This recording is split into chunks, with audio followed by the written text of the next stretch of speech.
What is going on, guys? Thank you so very much for joining me right here on Off the Script. It is Wednesday, April 8th, 2020, and we got some AEW Dynamite to go over. And I'm telling you right now, man, a lot of people tonight were excited about the quality of pro wrestling that they got on Wednesday night. AEW was surprisingly very good. Well, not surprisingly, they're usually very good, but they have really taken the empty arena vibe and they've really done well with it. And they added another element to just make it that much more enjoyable tonight on TNT. We're going to go over everything on Dynamite as usual. We'll get into that in a second, but I want to make a quick mention of this here. I know there hasn't been an NXT review for the last couple of weeks, and I want to be honest with you guys. It is very difficult for me to watch NXT or AEW in its current state. WrestleMania was bad enough, man. It really was. It's difficult to watch Monday Night Raw and Friday in its current state. It's difficult to watch them with a live audience, period, in general. Okay, we know the shows suck. Those shows suck with or without a live crowd. So I don't really give a shit when it comes to Monday and Friday. I'm talking primarily about Wednesday night with Dynamite and NXT. These shows are so reliant on crowd, live fan interaction that it is very difficult to sit there on a Wednesday night and fully invest yourself in these shows. I watched Dynamite tonight and I did not even tweet. I didn't tweet about the show at all. I just had no interest. I was exhausted. I drained myself and I really just wore myself out over the weekend. It's not enjoyable to watch these shows in its current state, no matter what's going on. We had a great match with Cody and Shawn Spears tonight. Really couldn't get into it. There was a great match with Britt Baker and Hikaru Shida tonight. Couldn't get into it. Matt Hardy had a great promo on Chris Jericho where he teased another Deletion match. Couldn't get into it. Great promos by John Moxley and Jake Hager for their no-holds-barred empty arena match next week. Couldn't get into it. I can't get into these shows that are so reliant on fan interaction, and I feel like I'm half of a fucking fan at this point. I don't want them to go away because clearly I need the shows because I do what I do, and this is my job, this is my livelihood, this is what I've made for myself, and you guys obviously need some form or some sort of entertainment for yourselves in this time where YouTube is becoming a bigger thing because a lot of people are home and you guys need something to watch and keep your mind off of what's going on. I'm glad I could provide that with you. But I can't sit here and really be excited or as excited as I was back in January or February leading up to Revolution, or getting excited about TakeOver Tampa that never ended up being the show that we wanted, right? We never even got it. We got it spread across several weeks of April TV on Wednesday. It sucks. It really does suck. And I want to be invested. I want to be excited, but I just can't bring myself because these shows clearly are missing something. They're missing something. And I think one thing at the end of all of this that we all realized is that no sport in the United States or around the world is as good as it is or should be without a live audience. And pro wrestling is at the top of that list. You could play an MLB game in an empty stadium. You could do an NHL game in an empty stadium. You can have a football game in an empty stadium. It's fine. It's not going to be the same. But when you take the crowd out of a pro wrestling show, I mean, it can't happen. It can't happen. And that's all I'm thinking about tonight. I picked up the remote control to change the channel during the 9 o'clock, around 9 o'clock, 9:15, somewhere in between. And I said to myself, I made the wrong choice in shows to watch tonight. I'm not going to go over it because I have yet to watch it in full. I've seen maybe 45 seconds in total about what happened. I'm like, oh, okay, this is what they're doing. This is how they're going to portray this. This is the presentation that they went with. Okay, let me go back to Dynamite because I've already committed myself to Dynamite, and then I'll go back and watch it like I usually do. But Tommaso Ciampa and Johnny Gargano tonight, if NXT does not win the ratings tonight against AEW, I would absolutely be shocked. I really would. And just from the 45 seconds that I seen and the presentation that they gave you in regards to that match, I would be shocked if they don't win. And I know I made the wrong choice in the show to watch because I rave about these guys endlessly on Wednesday night. Two of the greatest in the sport today. One of the best feuds in the history of that company. Had some of the best matches that company has ever produced came out of that feud. If they don't win the ratings tonight, I don't think NXT will ever win the ratings. And from what I've seen, they should.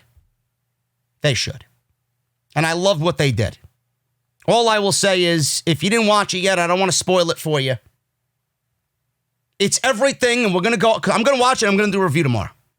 It's everything that Edge and Randy Orton should have been. No fucking excuses. No excuses. That's all I will say.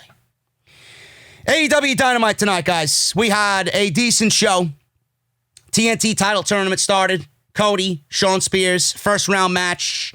Winner goes on and advances to go one-on-one with either Sammy Guevara, or Darby Allin. And from what we seen last week, I think we kind of know where AEW is going with that. But nonetheless, the tournament started off tonight, and we'll talk about the first round match between Cody and Shawn Spears. Matt Hardy wants an all-elite. He wants an elite deletion of Chris Jericho. I wonder if Matt Hardy got the itch to go back and work his magic and really utilize his creativity for AEW, already seeing what WWE did with the Boneyard match at WrestleMania, and especially with what they did tonight with Johnny Gargano and Tommaso Ciampa. So it's very interesting that was already teased. He's not even in AEW for a month yet, and we're already teasing a cinematic deletion between Matt Hardy and Chris Jericho. This might be the natural way to do things before we actually get back to a live audience and they can do blood and guts. So it's very interesting that is the talk of the town already coming out of AEW just a couple of days removed from WrestleMania. So we'll go over that as well right here on the podcast. Britt Baker. I know a lot of you guys don't like the women's division in AEW. I don't really give a shit about the women's division. Some women I do care about, but the overall division I don't care about. Britt Baker and Hikaru Shida beat the shit out of one another, and this could be that feud that really sets the stage for what the women's division in AEW really could be. So we'll go over what those two women did on Dynamite tonight as well. And we got major build for Jon Moxley and Jake Hager. Empty arena, no holds barred match for the AEW Championship. We'll go over that as well and what happened there. So that's happening next week. And it was just a very solid episode of Dynamite with Chris Jericho on commentary, Tony Schiavone on commentary. Jericho added so much more to this show, man. He made it really, really stand out. He made it really enjoyable. He's quick with the mouth like he always is. Him and Schiavone gelled very well. He was acting like Chris Jericho would normally act, like a dick and like a heel, which was great. And if he wants a job after he is retired from the squared circle, I could absolutely see him being a color commentator for the company. No question. So he did a great job tonight, and we're going to go over all that right here on the podcast, man. Again, thank you guys so very much for joining me here on Off the Script. We had a great weekend, man. I wore myself out. I'm still feeling the effects of the weekend. I'm exhausted. I'm tired, but man, was it worth it.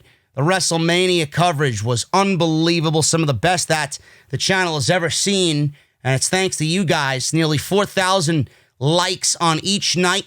Almost 100,000 views on each night. And then with the Monday Night Raw after WrestleMania coverage, you guys killed it this weekend. And I want to say thank you to everybody, new and old, that came out to support the channel. So thank you guys very much for that. I want to thank everybody that came out to the live Twitch stream today. We finished Doom Eternal. Man, oh man, that final boss fight was fucking ridiculous. Holy shit. So thank you guys for showing up during the live stream. We beat it, and we start Resident Evil 3 Remake tomorrow. And if you missed any of my content, man, whether it's gaming or wrestling stuff, if you want my latest wrestling videos, links are down below. You guys know the deal. If you guys want to follow me on Twitch for all my gaming content, link is down below towards the bottom of the description. Go and check that out, and I want to thank everybody once again. Follow me on social media at JDfromNY206. That is on Twitter and Instagram. If you want to support the podcast via Patreon, you guys can certainly do that as well. Patreon.com/JDfromNY206. Hit that subscribe button. Most importantly, hit that subscribe button. Turn on that bell for all notifications. And today's podcast is brought to you by my good friends over at Honey. I know a lot of people are doing online shopping, and I know you guys, in this time of uncertainty, you want to save the most money you can, because you don't know when things are going to go back to normal. I can save you money. Honey can save you money by using Honey. It is a free online web browser. We'll talk about them a little bit later. So if you guys want to go check that out, it finds you the best deals all over the internet. It does the work for you. You don't even have to do anything. All you have to do is just shop. JoinHoney.com/offthescript. I want to thank them for supporting the podcast right here on AEW Dynamite. We started the show with Jake the Snake Roberts. Some of my favorite vignettes in all of pro wrestling in 2020, believe it or not, are coming from Jake the Snake Roberts. Awesome, awesome stuff. They opened the show with Jake sitting on a leather chair in a dark room. He was speaking about Lance Archer, of course, his boy Lance Archer. He said if you stood in front of a moving train or jumped out of an airplane without a parachute, it'd be no different than standing in the ring opposite of Lance Archer. He said any of those situations, and you'd be done. He said Marco Stunt was an idiot for stepping up to Lance Archer. He told Cody not to let his match against Shawn Spears slip away from him, because if he wins, he's on course to face Archer. He asked Cody if he's a man or a mouse. He said he shouldn't pretend to slip on a banana peel to avoid facing him and Lance Archer. So that was a very good promo by Jake. Nothing really new there, but I love the vibe that Jake gives off. I love the way it was portrayed. Dark room, nothing but Jake and a camera, and some creepy, eerie music, and that sinister smile that Jake does so beautifully. It's just so awesome to see Jake doing his thing. And in 2020, who would have thought some of the best promos we've seen all year are from a WWE Hall of Famer. Awesome stuff on AEW Dynamite. Tony Schiavone introduced the show. We got him and Chris Jericho on commentary. Fucking awesome duo all night. They were on point. I loved it. They were still at the Nightmare Factory. They actually recorded a ton of content at the Nightmare Factory, and I actually have news on what they did at the Nightmare Factory. AEW has several months of Dynamite taped already from the Nightmare Factory. Fans of AEW and its weekly television show Dynamite don't have to worry about seeing any new content on Wednesday night, according to PW Torch. Now, AEW held TV tapings on Tuesday and Wednesday last week that saw several matches taped for upcoming episodes. These TV tapings in Norcross, Georgia, were done as a way to weather the storm that is the outbreak in case the promotion cannot run weekly TV, which was the original idea. The report states that AEW held another set of tapings on Thursday, and it was noted that those in AEW have indicated that they have enough footage taped to create storylines advancing and matches that could fill 2 hours of weekly TV for TNT every Wednesday for months, if necessary. At least through Double or Nothing is what they're talking about. Now, we don't know if Double or Nothing is actually going to take place. I hope things are somewhat back to normal by that time, but we just don't know. PW Insider noted that AEW laid down somewhere in the range of 22 to 26 matches for future episodes of Dynamite and AEW Dark. This will certainly ensure that AEW television will be on TNT for the weeks to come. Now, sources say that they taped 22 to 26 matches for future installments of Dynamite, so utilizing content created by the talent locally where they live was the idea. Also, some of these matches taped could be used on Dark instead of Dynamite should stay-at-home orders lighten up. So that's the backup plan if things somewhat get back to normal. The wrestlers who worked the tapings earlier this week were also used at Thursday's tapings, as no member of the roster flew in or drove in, other than Chris Jericho, who did commentary. AEW has taped all their matches for the TNT title tournament, so all that's left is the finals, which are planned for Double or Nothing. That is the plan right now, for the finals to be taking place at Double or Nothing. And that's supposed to happen next month if the promotion can actually run the event in Las Vegas. It's widely known that AEW also taped matches in Jacksonville last month at the Daly's Place that will air on future Dynamite episodes. That's where I do think Moxley and Hager was filmed, and that's what we'll see next week on Dynamite for the AEW World title. One of the matches taped, like I mentioned, was Moxley and Hager. AEW will be featured... AEW will be able to feature first-run matches with wrestlers in the coming weeks, other than who worked this week's set of tapings, as they used a different crew. It was noted that nearly all of the wrestlers who worked the Georgia TV tapings this week are either from the Southeast area and drove into the TV tapings themselves. This was done to avoid flying into the city. However, one or two people who worked the tapings were not from hotspots such as New York or Washington and were allowed to work. Wrestlers who don't live in the Southeast weren't brought in to work the tapings. Finally, AEW will be airing matches for upcoming Dynamite episodes that were taped both in Jacksonville and Norcross, Georgia, in addition to airing new interviews and content from wrestlers at their homes. So AEW is set, and that is amazing. WWE cannot do that. Do you want to know why they can't do that? Now, I'm hearing that WWE, I don't know whether Vince got an exemption from President Trump. I don't know if the state of Florida gave WWE an exemption, or WWE went to both Trump and the state of Florida and said that they are an essential business and they need to be open during this time with the pandemic going on. I don't know. I would not be surprised if Vince's boy Trump gave him an exemption. I would not be surprised by that. WWE, they could not, and clearly they did not do it good, and clearly we see nothing but rehash and rerun and a lack of creativity on the Monday Night Raw after WrestleMania, so you know where I'm going with this. WWE has no creativity. Look at what AEW did. 22 to 26 matches, months of TV filmed. That is a testament to AEW's long-term booking, commitment to long-term booking. WWE couldn't do that. They could barely get through a fucking week of TV. Now what are they going to do? Where are they going to tape? Where are they going to set home or call home during all of this, during this stay at home? They can't tape 22 to 26 matches for Raw, SmackDown, and NXT from one location over a span of 3 or 4 days. They can't. They can't. They don't have the long-term booking. Their long-term booking barely goes into a week. You're asking WWE to film multiple weeks, months of TV at a time. They don't even know what they're doing on Friday SmackDown. Hasn't even been filmed yet. You fucking kidding me? So I'm glad. Now, it's not the ideal situation, and clearly the shows are lacking without the live crowd there.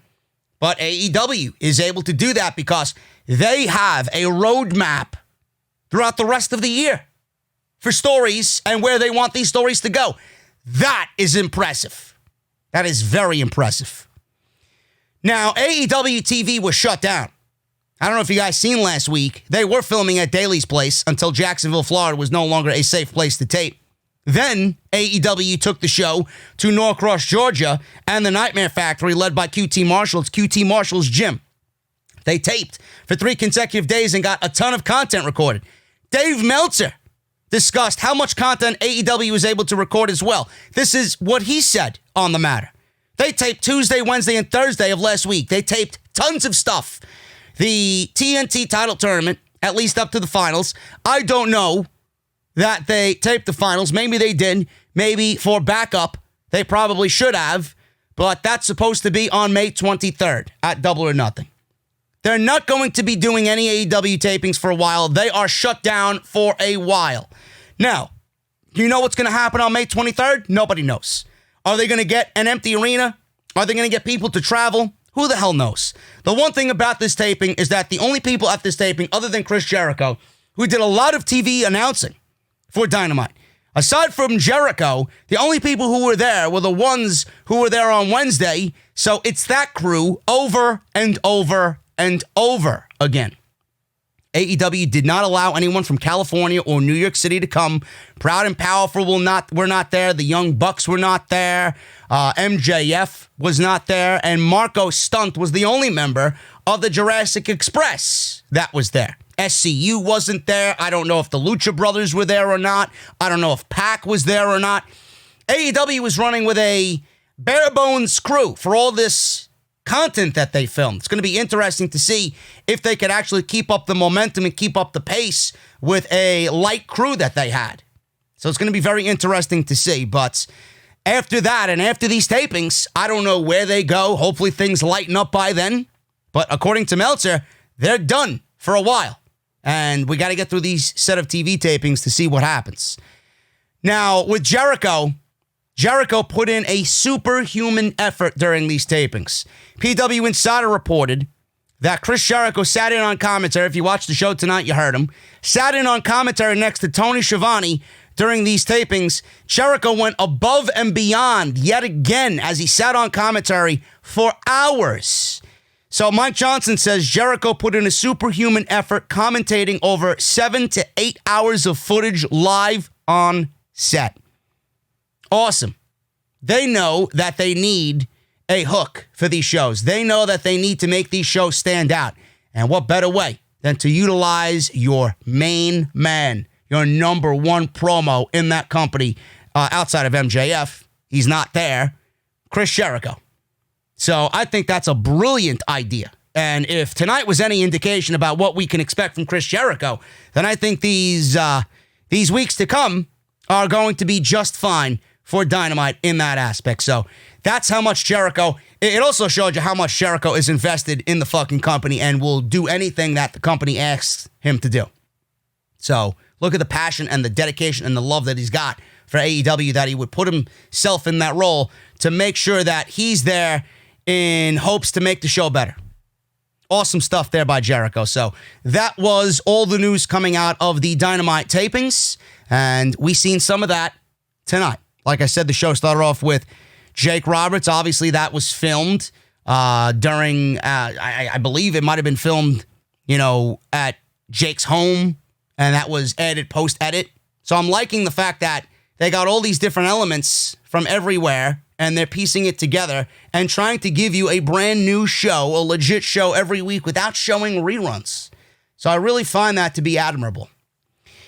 So we got Jake Roberts talking about Lance Archer, and then Lance Archer is in the ring against Alan Angels. This one ended in 2 minutes, and that was it. Blackout, 1, 2, 3, and it just showed Lance Archer and how dominating he could be, and Cody Rhodes should absolutely be worried about what Lance Archer is bringing to the table. We go right into Britt Baker and Hikaru Shida. And the women's division has been very, very hit or miss. Mostly miss. But man, oh man. I've been hard on Britt Baker. I was hard on Britt Baker for a little bit. I kind of eased up with the new heel turn and the new attitude change. I still don't notice any change in the ring as far as her performance goes. Hikaru Shida has been the best thing in the AEW women's division for quite a while now, so she's always going to bring it. But the overall women's division has not been very good. Whatever these two women did was very good. Whatever these two women did tonight, I want to see more of. They have a very good chemistry together. I could absolutely see, just based off the level of physicality that we've seen here tonight, even with the circumstances that we're in, both of these women wrestled as if there was 10,000 people in that arena. They bled. It was physical. They didn't really hold up on anything. They went balls to the wall, and it was a great match. It was a very, very just intense effort by both women. So they beat the hell out of each other. And the only negative I could take away from this was that it might have went a little bit too long, but I'm not really going to zing them too much on that. I would have rather seen this than some of the fucking, the filler that they had on this show. But Baker was playing the heel, obviously. Underhanded tactics to take control over Hikaru Shida. Baker hit a very stiff punch to the face. Baker started playing to the camera. She actually was talking to Tony Schiavone through one of the cameras on the show at ringside.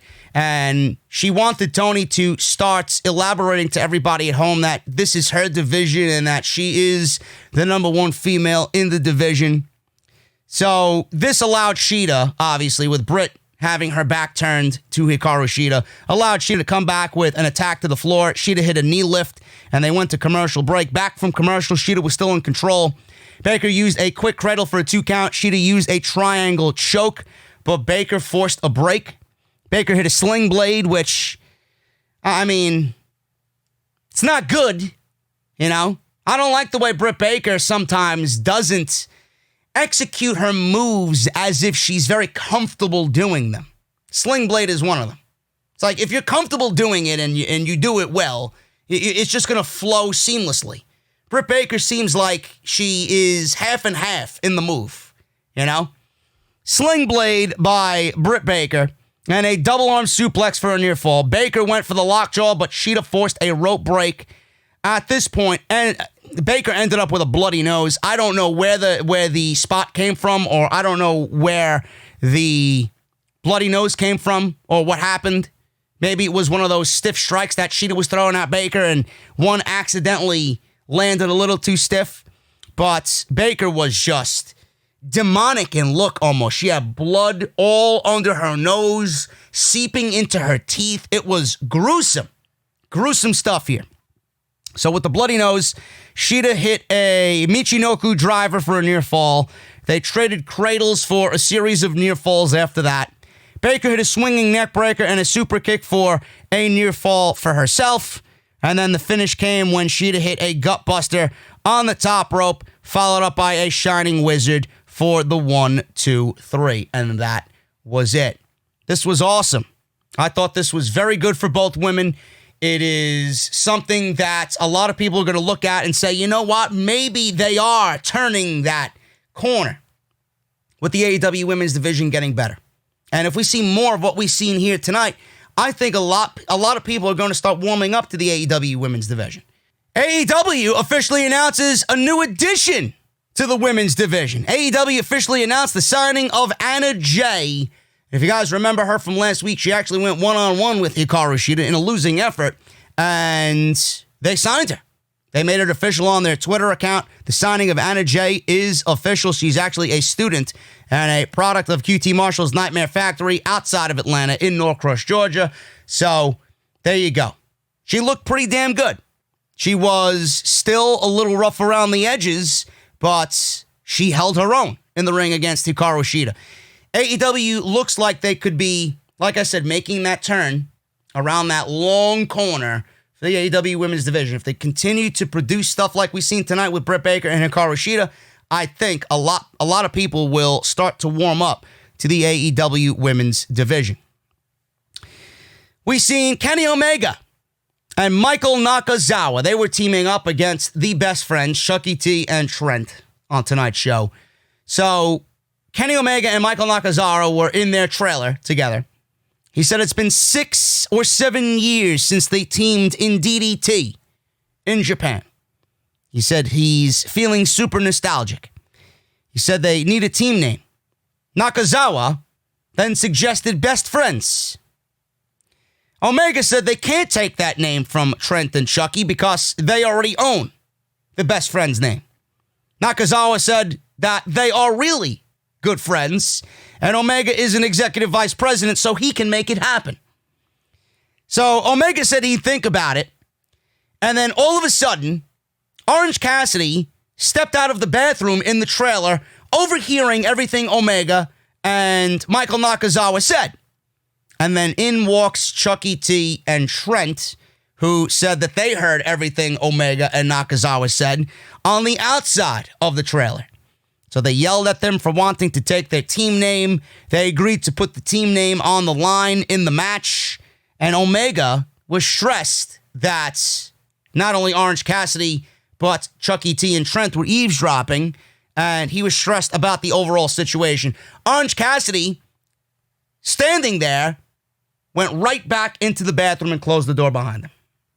So, right from there, I kind of knew this wasn't going to be a serious match. We got the match between Omega and Trent last week, which was fucking great. Almost a 20-minute time limit draw. Went about 19 minutes. But I kind of got the feeling, just by watching this segment here, that it was not going to be as serious as it was last week between Trent and Omega. That this was going to be a little bit more of a lighthearted, fun affair, and that we're not going to see the 5-star match machine, Kenny Omega. We're going to see Kenny Omega's other side come out in this match, being that he's teaming with Nakazawa. And every time we see Nakazawa on TV, I'm not really anticipating anything serious, folks. So that's the vibe I got just from this segment alone. In turn, it was not something that I was looking forward to on the show. I loved what AEW did with the rankings on the show, and I honestly think that this needs to be a staple on the show every single week. It is something that really makes them stand out above all other wrestling promotions. It's great that they do it on their Twitter. It's great that they do it on their social media pages, on Instagram or Twitter or, one of their YouTube shows. I love the fact that we've seen those segments and we've seen the rankings that we see on social media on the show, and it was overdubbed by Excalibur going over each of the top 5 in the women's, in the tag team, and in the men's division. I thought this was great. And we need to see this every single week. If there's somebody out there from AEW listening to me, you got to do it every week. I thought this was great. Because normally when I see it on social media, me personally, and I don't know if you guys are the same way, when I see this shit on social media, I'm like, I don't want to click a link and I don't want to read, or if I see it on a dirt sheet, I don't really give a shit about the top 5. I like to be sitting on my couch watching the show, and I like to have it told to me on the show. It's on the show. It's going to make it feel important. It's going to make it feel even more important. It's going to put an emphasis on what they're trying to do with the wins and losses, and it's going to be ingrained in people's minds. And I want them to be consistent with it because this is their brand. They put a huge emphasis on wins and losses. You need to show people what's going on a week-to-week basis. I think it's great. And the most important thing, it makes them stand out, like I said, amongst everything else going on in the world of pro wrestling. Excalibur narrated a great video package of the AEW rankings. Tag team division looks as follows. Best Friends at number 5. Lucha Brothers at number 4.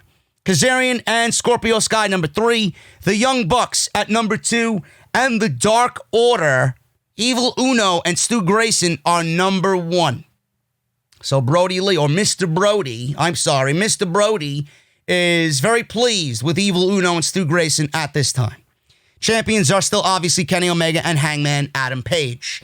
Women's division looks as follows. Riho, number 5. Britt Baker, number 4. Yuka Sakazaki, number 3. Chris Statlander, number 2. And Hikaru Shida at number 1. So that is that. Champion is Nyla Rose. Whether you like Nyla Rose or not, she's still the women's champion. Men's division, Darby Allin at number 5. Very interesting that Omega is the tag team champions with Adam Hangman Page. He comes in at number 4 in the men's ranking. Cody, number 3. Jericho, number 2. And Jake Hager, undefeated right now at 4-0, sits in the number 1 position. Champion, obviously, is Jon Moxley. Very good stuff. And I want to see that more on the weeks to come on Dynamite. Guys, I know it's a tough time in the world. I'm having a very difficult time just being at home and not being able to do, what I usually do. And going to the stores is just unbelievably stressful. I swear to God, man, it's one of those things that I feel like I'm in an alternate universe. I made the comment. I went to Walmart the other day. I swear to God, man, everybody looked like a fucking bank robber. I'm like, where am I? I feel so out of place because I'm not wearing a fucking mask. Seriously. I just feel so weird going into these stores. I'm afraid to sneeze. I'm afraid to cough, right? Even though I'm not sick, if I sneeze, I feel like somebody's going to fucking tase me right down aisle 4 while I'm looking for fucking frozen foods in Walmart. It's ridiculous. I even said it to myself, I'm not going shopping. For anything, whether it's fucking food or something that I want, I am not going shopping in the stores until this thing is over. And I'm glad that a lot of people are doing online shopping.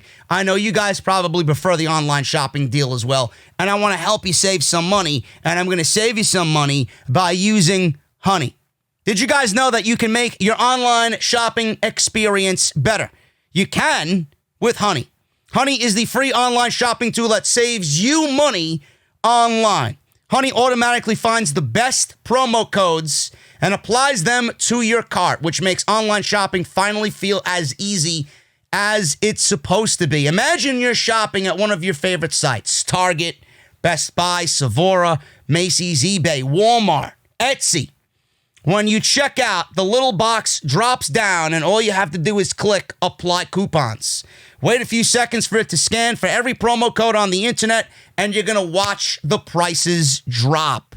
Honey has found its over 18 million members, over $2 billion in savings.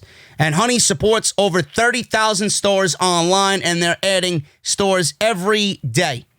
Users love Honey, and that's why it has over 100,000 5-star reviews on the Google Chrome store. Not using Honey is literally passing up free money, guys. It's free to use and installs just in seconds. Plus, it's backed up by PayPal, so you know it's good. Get Honey for free today at joinhoney.com/offthescript. Once again, guys, save yourself the stress by not going to the stores. Stay at home. Save yourself some money. Use Honey. Once again, that's joinhoney.com/offthescript.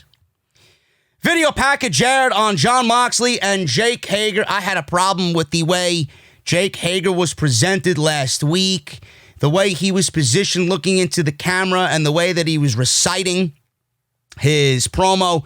It looked like it was very forced. It looked like he was reading off of a teleprompter.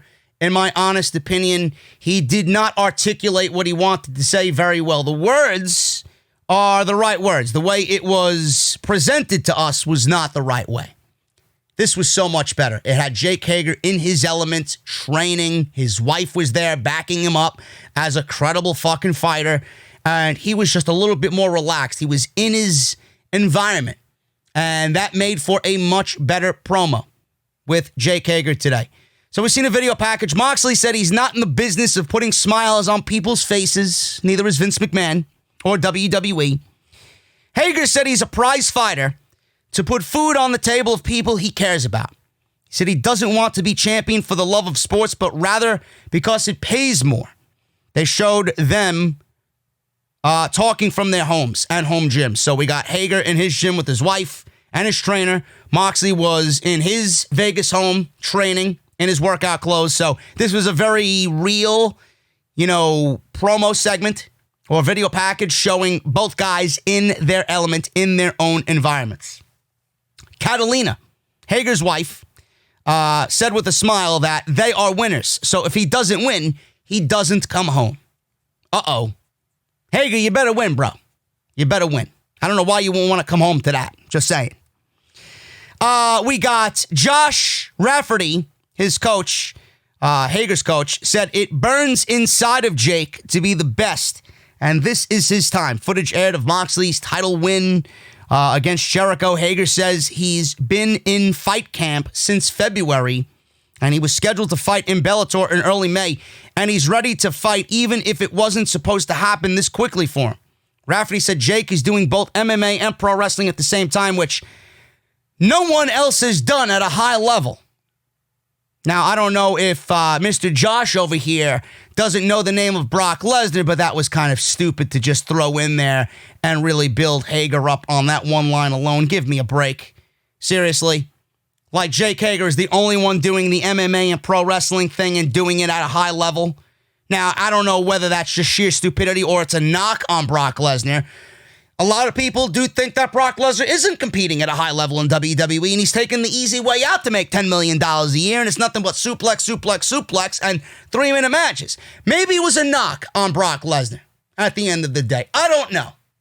But for the simple fact that he said that Hager is the only one to do MMA and pro wrestling at this level, come on. I think we have to admire Brock Lesnar.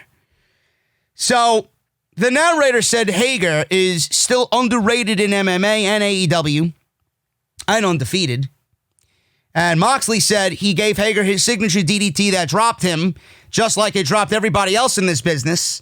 And then Hager rebounded seconds later and put him in an ankle lock. Moxley said it was humbling to have that happen to him. But it's no holds barred, which changes the game for Jake. Jake says he wants to be AEW World Champion and Bellator Heavyweight Champion. Moxley said it might go 3 minutes, it might go 30 minutes, but everyone will feel every second of hell he'll go through to defend his AEW Championship. This was excellent stuff. This was really excellent. It's a predictable match, but I love how serious they're taking Jon Moxley's real first title defense here against Jake Hager. Even though it's predictable, they're making it matter. They're making it matter because Hager is legit, Hager's undefeated, wins and losses matter, and they're taking it to that next level. And by that, it shows how important Moxley and Hager is, and most importantly, it shows how important the fucking title is. At every mention, Moxley is always saying how he'll defend the AEW title with his fucking soul, to the death.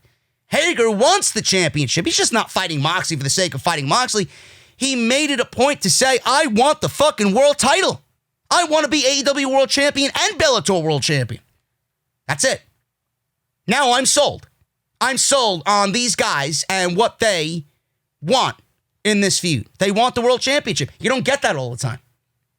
Every time you see a promo in WWE when it's about a title, it's never about the fucking title. WWE does everything to make it not about the title or make the title seem like the least important thing. I love the fact that they made the championship matter here. That's just the way I see it. Awesome video package by both. So we've seen a video feature that also aired on the road to Dynamite on Cody and Shawn Spears. It included sound bites with Cody and Spears mixed with footage of their match from All Out. Cody said it takes a long time to get to the top, and some guys just don't get to the top. They replayed the chair shot from Spears to Cody's head from Fyter Fest last year. Spears says he doesn't have to explain why he did it. He said he did it for his reasons, and he'd do it again in a second. Cody says he's 15 years in and hardly an overnight sensation. Spears says he's taking one step at a time and one victory at a time. Cody said he deserves it because he's the best wrestler in the tournament. Spears said if he wins, it can never be taken away from him, so this tournament is mine. Awesome segment. I mean, AEW just gets it when it comes to these segments. I mean, I think everybody knows that at this point. And Cody, you talk about promos. I mean, Cody's a fucking professional. So anything that the guy does and anything the guy is presented in and he's speaking like this, it's fucking important. Everything that he says in regards to is going to be important because fucking Cody Rhodes said it. I think we all know that at this time. Kenny Omega and Michael Nakazawa versus the Best Friends with Orange Cassidy. I did not really enjoy this much. I did not. This was more comedy than it was anything. And I look back at Trent and Omega last week and I'm like, where was that? Why can't we get that again? I would have taken another match between those two tonight instead of what we've seen here in this tag team match. This was something that I don't think people are going to look at in regards to Kenny Omega and really make a big deal out of. But, I mean, it's fine if you want to present Kenny Omega in a way that has, Kenny Omega last week, 5-star match machine, and then you want to present him in a more fun-loving way. But I don't think the people want to see the Kenny Omega that we've seen here tonight. I think people are clamoring for, where the fuck is Kenny Omega that we've seen in New Japan? Where's the Kenny Omega that was putting on 5-star fucking classics, 6-star classics with Okada in New Japan? Where is that Omega? We have yet to see him in AEW. We've seen glimpses of him, but I don't think matches like this are doing him any favors, really. I think the one thing that AEW needs to do is keep Omega away from this type of shit. But I'm guessing, and I don't want to make excuses for him or AEW, I'm guessing that they really didn't have any other choice because most of their roster isn't there. Most of their roster is not there, and they're working with a bare bones crew for this particular set of tapings. I can't wait for this shit to be fucking over. So, this match, it went about 15 minutes, maybe. 15 minutes, 16 minutes. We're going to go to the end of this. This is ridiculous. It really is ridiculous. So, we got Omega setting up Chuck with a Snapdragon. Trent intervened. Omega gave the Snapdragon to Trent instead. Chuck caught a charging Kenny with a knee. Trent then gave him a running boot. Chuck landed a sit-out powerbomb, but Nakazawa broke it up. Nakazawa gave Chuck a fall-away slam off the top rope. Then Nakazawa leapt off the top rope and shoved Trent off of Omega's shoulders, double team move. Chuck made the save. Shivani said that move is called the Wind. I don't know why he said that, or if that was legit, or if he was just joking around. I don't know. It's in the fucking notes. Nakazawa took off his G-string, or his underwear, and I'm getting Monday Night Raw vibes here. This is why I said I don't think people want to see this version of Omega, or Omega mixed in with this type of shit, after we seen that unbelievable tag team match with the Bucks, and then that great match with Trent last week. Like, why are we seeing this? Nakazawa took off his fucking underwear underneath his tights. He took off his underwear, his thong, his G-string, and shoved it in the face of Trent.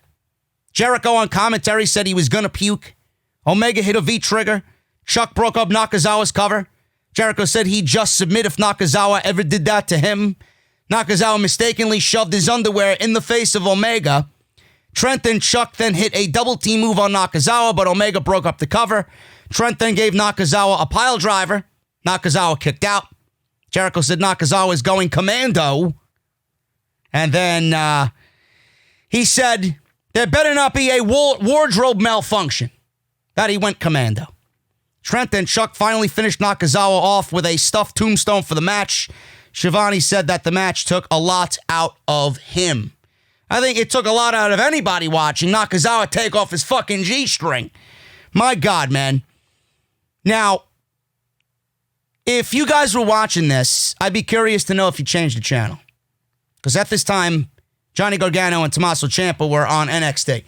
Is this the type of match that's going to make you kind of zone out and find something else on TV because of its just sheer stupidity? Or is this something that is enjoyable and is so odd and it's going to keep your attention on the match because it's different? Now, I don't know how I felt during this thing, man. It was at this point in the show that I said to myself, maybe I made a mistake about not watching NXT first instead of AEW. I don't want to see Nakazawa on my TV. I don't want to see Omega mixed in with this comedy bullshit. Omega is so much better than this. Seriously. But, again, I don't want to make excuses for him. They were working with the Skeleton Crew. And another thing I want to make mention here, the Orange Cassidy character, no matter what he does, I think Nakazawa sprayed baby oil on him during this match. He got it on his sunglasses. Orange Cassidy had another pair of sunglasses that he put on because this clown, was spraying baby oil all over the place. The Orange Cassidy gimmick does not work in an empty arena. I mean, if one gimmick is suffering more than any other, it's Orange Cassidy. It really is. He needs the live audience. So I hope that people aren't looking at this and really shitting on Omega, because Omega's done a fucking phenomenal job as of late. I just don't want this to be a setback for him where people are just going to really be looking at him and looking at his quirkiness and his sense of humor and really putting a negative feeling on it. So we'll see what happens in the weeks to come. Hopefully this was just a one and done and we move on from this. I think Omega is below what we've seen tonight in this tag team match. We've seen a Brodie leave-in yet.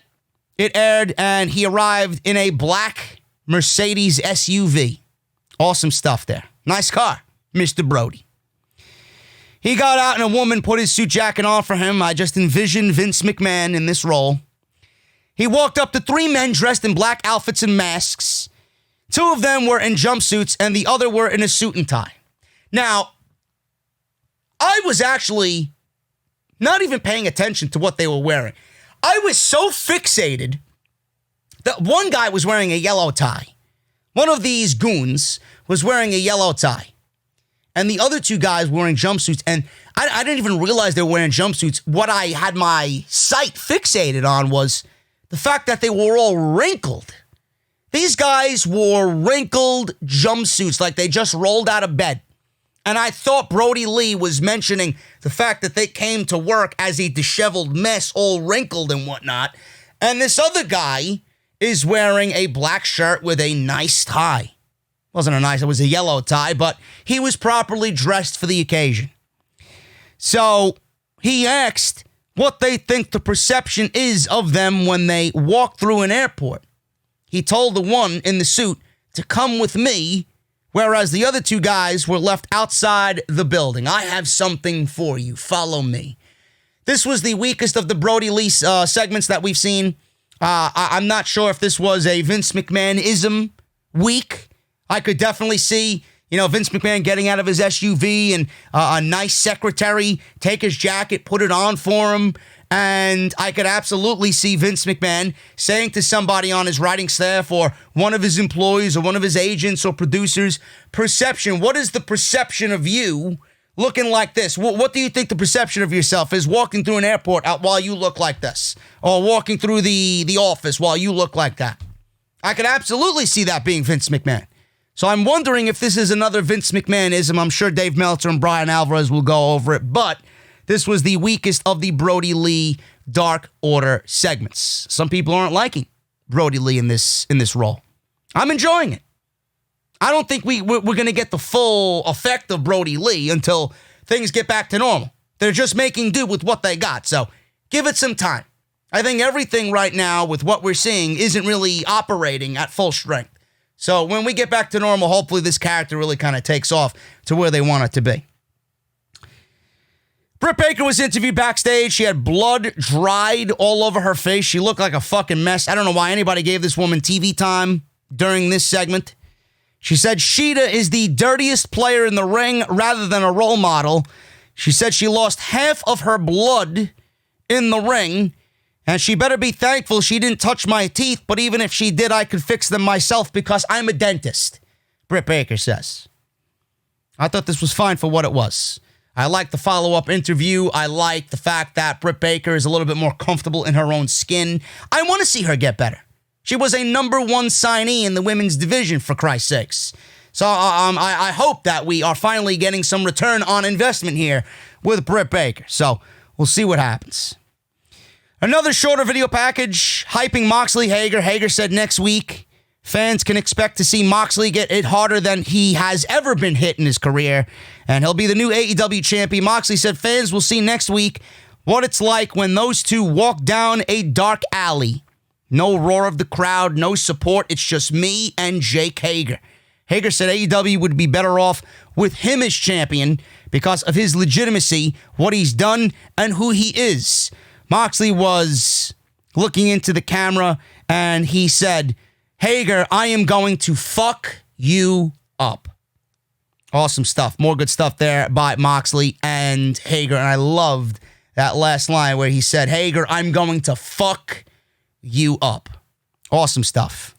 A Matt Hardy video package aired at the Hardy compound, of course.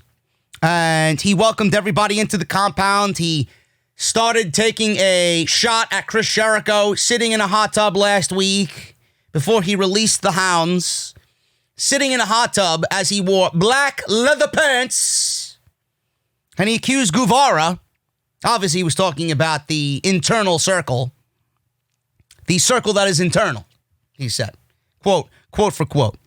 He accused Guevara of being a fraudulent Latino who doesn't even speak Spanish. He said he can't wait to sink his teeth into Santino and Ortiz. And he said Hager is a Frankenstein monster that Jericho has under his power. He scolded Jericho for trying to recruit his most loyal soldier, Vanguard 1. So obviously in flew Vanguard 1 with a shirt on a hook. Now, it was supposed to be the Inner Circle shirt, but it was a Matt Hardy Delete shirt instead. Hardy said he wanted the Jericho shirt that Jericho gave him last week so he could burn it. Vanguard said Jericho's shirt is a dumpster fire. Then they showed the shirt burning in a pit of fire. Hardy said he will delete the Inner Circle via an elite deletion. Now, I don't know what that means. And Jericho didn't make mention of this on commentary. He didn't even bring up Matt Hardy on commentary, so this might have been added in post-edit to Dynamite. I don't know if this is just a build for Blood and Guts and what we're getting now as far as the story goes, or if this is going to be an extension of the story that we're getting for now until we get to Blood and Guts. I could absolutely see AEW film something as far as a final deletion-like match between Jericho and Matt Hardy. Because in this promo, Matt Hardy invited Jericho to the Hardy compound for an elite deletion. So I don't know, like I said, if this is build towards Blood and Guts, or if this is going to be something that's going off to the side and doing its own thing for now until we get things back to normal. Because he invited Jericho to the Hardy compound. And I would not be surprised, because Matt Hardy was hit up on Twitter a lot after the Boneyard match. A lot. And he made mention of the Undertaker-Styles match. And he made mention of all the tweets that he got about Jeremy Borash doing that and working with the NXT crew to give the Boneyard match the feel that we got at WrestleMania. A lot of people credit Matt Hardy and his vision and his cinematic, deletions, his final deletions as a foundation for what we seen at WrestleMania with The Undertaker and AJ Styles. And Jeremy Borash was the one who was front and center for all of those Matt Hardy matches. All of those cinematic matches that Matt Hardy had. With Bray Wyatt, with his brother, right? With Jeff, the two that we seen with Jeff. So it's something that I would not be surprised AEW does. Because right now it's hot. It's the in thing to do. And it makes wrestling feel important in this time where nothing really is feeling important. So I would not be surprised if AEW goes the cinematic route and gives us a match on a Dynamite or maybe at a pay-per-view, right, with Jericho and Hardy at Double or Nothing, and it does go the cinematic route.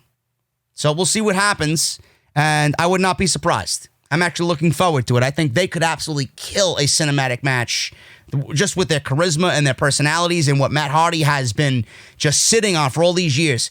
Imagine that, man. Imagine that being brought to light after all those years in fucking enclosure in WWE. He wants to break out and really just fucking bring us into his universe again. It's gonna be awesome.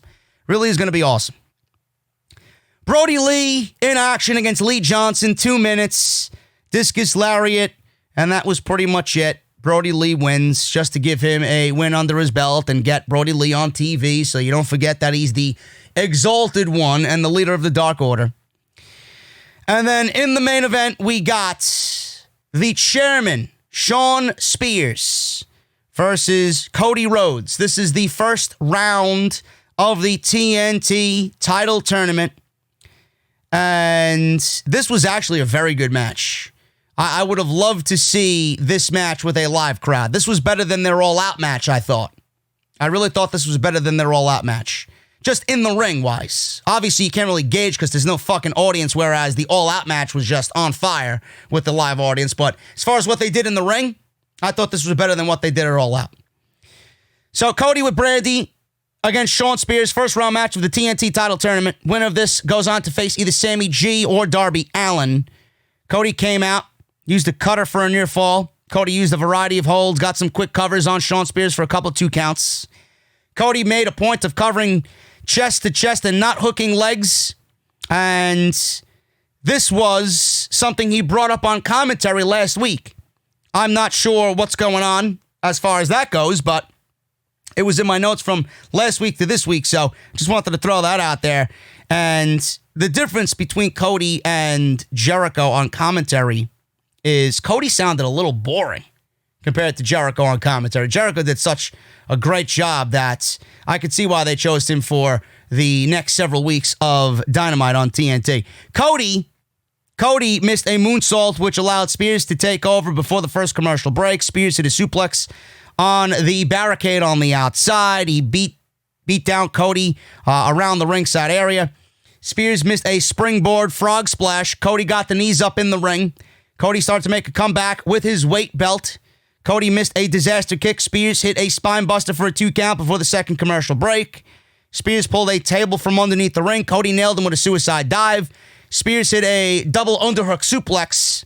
Could not go for the cover, though.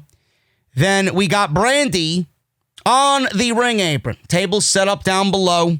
We got the spot where it was teased that Cody was going to run into Brodie and Brodie was going to go into the table down below, knocking her off the apron. Instead, Spears tossed Cody over the top, and Cody went through the table. Cody made it back after I believe an 8 count or a 9 count. So Spears goes for the C4, and he blocked it. Cody hits 2 crossroads. Spears kicked out. The finish was very odd. Cody locked on a figure 4. Spears put his shoulders on the mat in the hold, and Aubrey Edwards made the pin. And Shawn Spears was pinned in the figure 4 as this was the final segment on Dynamite. Don't really understand why, or I don't get the logic of him pinning somebody in the figure 4. Meanwhile, he delivered 2 crossroads and Spears kicked out. Why didn't he deliver the 2 crossroads and that be it? Why did he need to pin in the figure 4 as if it's almost as if the crossroads were kind of just an afterthought? They were made to look a little weak in the end. If that was the way you wanted the match to end, it should have been after the 2 crossroads, not with the figure 4. If you wanted to do the two crossroads and have him kick out of the 2 crossroads just for an added effect, fine. Then make him fucking tap out. Don't have him pin Shawn Spears in the figure 4. Then that makes your finisher look weak. Come on. A little bizarre to me, but all in all, it was a good show. The show had some life with the extras around ringside. They had some students from the Nightmare Factory in and around ringside. Social distancing was not really followed all through the evening, but having the students there and having the live, just whatever, makeshift audience there brings some sort of extra added life that the show desperately needs. So I appreciate that. And Jericho on commentary was, a blast to listen to. Shida and Baker had a great match. Cody and Spears had a great match. The promos were very good. It was a good episode of Dynamite. I just don't know if it's going to be enough to beat Gargano and Champa on NXT. I guess we'll find out on Thursday. But I will be talking about NXT tomorrow afternoon at some point. I'll go over the match. I have to watch what these 2 guys did. They're 2 of my favorite guys in all of WWE. And this is the final confrontation between these 2. I just have a feeling Johnny Gargano is going to be brought up to the main roster. He's going to get demoted to the main roster and then get buried by Vince McMahon on the main roster. Or Bruce, or wherever the fuck he ends up. It's going to be very disappointing when I see it happen, man. But thank you guys so much for joining me here on the podcast. If you enjoyed it, let me know down below. If you enjoyed Dynamite, let me know. Leave me a comment down below in the comments. Follow me on Twitter, at JDfromNY206. Also on Instagram, same at JDfromNY206. Join honey.com/offthescript. Save yourself some money during this lockdown, guys. Join honey.com/offthescript. If you missed any of my other content on the channel, links are down below in the description. Follow me on Twitch, I'll be live tomorrow afternoon for Resident Evil 3, so make sure you guys go and check that out. And if you want to support the podcast via Patreon as well, patreon.com/JDfromNY206. Hit that subscribe button, hit that thumbs up, and I'll see you guys right back here tomorrow as we dissect Johnny Gargano and Tommaso Ciampa for the final time in NXT. See you guys then.